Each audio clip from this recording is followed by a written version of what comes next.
नमस्कार, मैं सौम्या मिश्रा और आप देख रहे हैं पीसीआर 100। आज कहानी उस लड़के की जिसने खुद को 3 बार के सीएम रहे व्यक्ति को अपना पिता कहने का दावा किया। दावा करते हुए ये बात उसने हाईकोर्ट ने कही कि आप जांच करा लीजिए, अगर मेरी बात सच्ची होती है तो मुझे मेरा अधिकार चाहिए और अगर नहीं होती है तो कोई बात नहीं, मैं उल्टे पांव वापस चला जाऊंगा। अपनी मां के साथ वो उस वक्त कोर्ट रूम में खड़ा था और कोर्ट रूम में सन्नाटा पसरा हुआ था। हाईकोर्ट ने अंत में ये निर्णय दिया कि ठीक है, जांच होगी और जांच की रिपोर्ट जब सामने आए तो यकीन मानिए सभी के कान सुनने रह गए। जज ने जब फैसला दिया, जब वो रिपोर्ट देखकर कहा कि डीएनए टेस्ट मैच कर रहे हैं, उसके बाद पूरे मीडिया में भगदड़ मच गई ये सुनकर कि ये सीएम साहब का बेटा है, जिसके बाद 89 की उम्र में उस सीएम ने उस महिला के साथ शादी की, कोर्ट मैरिज की गई। पूरी कहानी क्या थी और क्यों उस लड़के को उसके अधिकार मिलने के कुछ समय बाद ही उसकी हत्या हो जाती है, उसका कत्ल हो जाता है, ये एक गहन चर्चा का विषय है। न सिर्फ चर्चा का बल्कि जांच पड़ताल का विषय है और जांच पड़ताल अब भी हो रही है। और जांच पड़ताल में जो सामने आया दोस्तों, वो उसे आप एक गलत फहमी का कारण भी कह सकते हैं कि बातचीत ना करने की वजह से, चीजों को ना समझने की वजह से उस तरह के हालात उस वक्त जन्म लिए कि ऐसी चीजें हुई।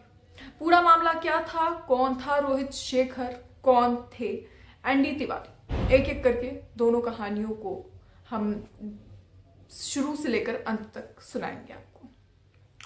रोहित शेखर एक लड़का जो अपनी मां से एक दिन अचानक से बाहर से आकर पूछता है कि वोट देकर आ रहे थे वो, तो वोट देकर आए। उसके बाद फिर उसने पूछा अपनी मां से कि मां मेरे पिता कौन है। अचानक से ये सवाल सुनकर उसकी मां ने पूछा कि आखिर ऐसा क्यों पूछ रहा है। तो वो रोहित को ये चीज बड़ी खलती थी कि उसे लोग कहते थे कि पता नहीं ये किसका बच्चा है। नाजायज शब्द जब वो सुनता था तो उसके कानों में वो शब्द चुभता था। दरअसल कहानी शुरू होती है पंजाब से, जहां पे के प्रोफेसर शेर सिंह रहते थे। उनकी एक बेटी थी उज्ज्वला। जब प्रोफेसर शेर सिंह से मिलने एनडी तिवारी गए थे, जो कि युवा कांग्रेस नेता थे उस वक्त के, तो वो उनकी बेटी उज्ज्वला से मिलते हैं। उनका उन पर दिल आ जाता है। थोड़े से रंगीन मिजाज के व्यक्ति रहते हैं तो उनका उन पर दिल आ जाता है वो, मगर उस वक्त उनसे कुछ पूछ नहीं सकते थे क्योंकि उस वक्त वो उस ऐसे ओहदे पर नहीं थे या फिर पोस्ट पर नहीं थे। ऐसे में वो अपना मन मार कर रह जाते हैं। कुछ समय बाद उज्ज्वला की शादी हो जाती है। अच्छा लड़का खोजकर उनकी शादी करा दी जाती है। जब शादी करा दी जाती है पीएल शर्मा से, तो उसके बाद उनके मतभेद होने लगते हैं। शादी कुछ अच्छी नहीं टिक पाती है, इस कारण से वो बात डिवोर्स तक चली आती है। उस दौरान वो प्रेग्नेंट थी, जिसके बाद वो अकेली माँ रहती हैं। उन्होंने एक लड़के को जन्म दिया। जन्म देने के बाद अक्सर जब भी एनडी तिवारी उनसे मिलते थे तो वो उनसे कहते थे कि क्या तुम अकेले खुश हो, क्या तुम अकेले रह पा रही हो। धीरे धीरे उनकी पोस्ट आगे बढ़ती है। एनडी तिवारी सीएम बनते हैं, पहली बार बनते हैं, दूसरी बार बनते हैं, तीसरी बार बनते हैं। इस सब के बीच उनका रिश्ता उज्ज्वला के साथ बढ़ने लगता है, गहराई बढ़ने लगती है, दोनों के बीच प्यार हो जाता है, शारीरिक संबंध हो जाती है। इसी बीच उनका अपना भी परिवार था एनडी तिवारी का। मगर इस सब के बीच जब उज्ज्वला दोबारा प्रेग्नेंट होती है तो लोग समाज उन पर सवाल उठाने लगता है कि आखिर ये किसका बच्चा है। जब इसका पति ही नहीं है, डाइवोर्स हो चुका है, तो फिर ये किसका बच्चा है। ये बात जब उसका बेटा खुद उज्ज्वला से पूछता है तो उज्ज्वला इसका जवाब नहीं दे पाती है। उज्ज्वला सोचती है कि मैं क्या जवाब दूं, लेकिन परेशान होने के बाद वो 2008 में इसका जवाब देती है अपने बेटे को कि तुम्हारे पिता सीएम रह चुके हैं उत्तराखंड के, और अब ऐसे में उसका बेटा चाहता है कि उसके पिता उससे अपना नाम दे और कहें कि हाँ वो मेरा बेटा है, उसकी मां को उसका अधिकार मिले।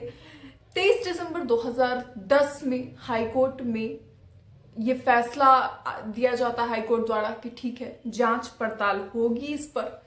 दरअसल 3 साल तक वो कोशिश करता है रोहित शेखर की किसी भी तरीके से उसकी बात जो है वो हाईकोर्ट माने। हाईकोर्ट में जाकर वो जब ऐसी याचिका दर्ज करता है तो फिर हाई कोर्ट भी सोचता है कि कैसे बात कर रहे हैं, कोई सीएम ये दावा कर दे कि सीएम का बेटा है, तो ऐसे थोड़े होता है। लेकिन फिर जब जांच के लिए कहा, हाईकोर्ट ने कहा कि ठीक है जांच करवाई जाएगी, लेकिन अगर नहीं जांच में सच्चाई आती है तो आप जैसे आए हैं वैसे चले जाएंगे और किसी तरह का कोई भी तमाशा नहीं करेंगे। जिसके बाद रोहित शेखर को कोई दिक्कत नहीं थी, उसने हामी भर दी। इसके बाद रोहित शेखर और सीएम साहब का जो है वो टेस्ट किया जाता है। सीएम साहब पहले तो नहीं देना चाहते हैं, अपना ब्लड टेस्ट के लिए नहीं तैयार होते हैं, लेकिन कोर्ट का फैसला है, सबको मानना होता है, हर हालात में मानना होता है। उसके बाद उनका टेस्ट होता है 23 दिसंबर 27 जुलाई 2012 की तारीख थी जिस दिन रिपोर्ट सामने आई तो फिर एनडी तिवारी इस बात को मानने से इनकार कर गए कि वो उनका बेटा है। दरअसल रिपोर्ट में ये कहा गया था कि रिपोर्ट पॉजिटिव है और दोनों पिता पुत्र हैं। ये बात साबित हो गई थी, लेकिन उन्होंने उसे मानने से इनकार कर दिया था। 2014 में बहुत प्रेशर के बाद, जब मीडिया का भी प्रेशर उनके ऊपर पड़ने लगा, उसके बाद उन्होंने उसे अपना बेटा माना। न सिर्फ बेटा माना बल्कि 89 साल की उम्र में उन्होंने उज्ज्वला के साथ शादी भी की और उसे कहा भी कि जिस चीज के लिए तुम पूरी जिंदगी तरसी हो, आज मैं तुम्हें वो दे रहा हूं, वो अधिकार दे रहा हूं और अपने बेटे को भी वो अधिकार दे रहा हूं। कुछ ही समय बाद एनडी तिवारी यानी कि नारायण दत्त तिवारी का निधन हो जाता है। उसके बाद उज्ज्वला अपने बेटे को कहती है कि अब तुम्हारी शादी की उम्र है, शादी कर लो। रोहित बोलता है कि अब 35 साल की उम्र में मुझसे कौन ही शादी करेगा, लेकिन फिर वो मैट्रिमोनियल साइट्स पे अपनी एक प्रोफाइल बनाता है। वहां से उसे एक लड़की मिलती है, वो उसमें लिखता भी है कि वो एक्स सीएम का बेटा है। उसे एक लॉयर मिलती है, उसका नाम अपूर्वा था। उसके पिता हाई कोर्ट के बार एसोसिएशन के हेड भी रह चुके थे। दोनों की अच्छी खासी जो है वो अच्छा खासा परिवार था। शादी होती है, शादी होने के बाद राष्ट्रीय राजधानी दिल्ली में डिफेंस कॉलोनी में रह रहे थे।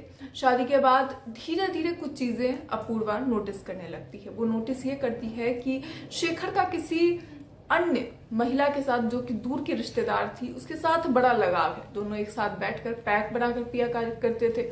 शेखर की बुरी आदत थी कि वो दिन रात हर वक्त पीता रहता था।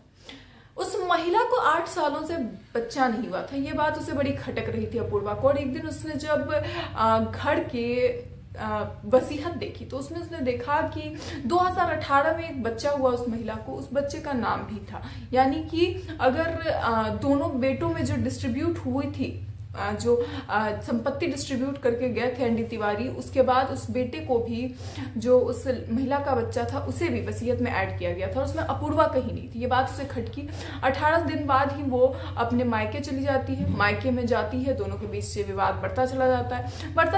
एक दिन वो वीडियो कॉल करती है अचानक से अपने पति को, और जब वो करती है तो वो शराब की जो ग्लास थी वो उसको हटाने लगता है। छुपाने के चक्कर में वो महिला उसे दिख जाती है जो उसके बगल में बैठी रहती है।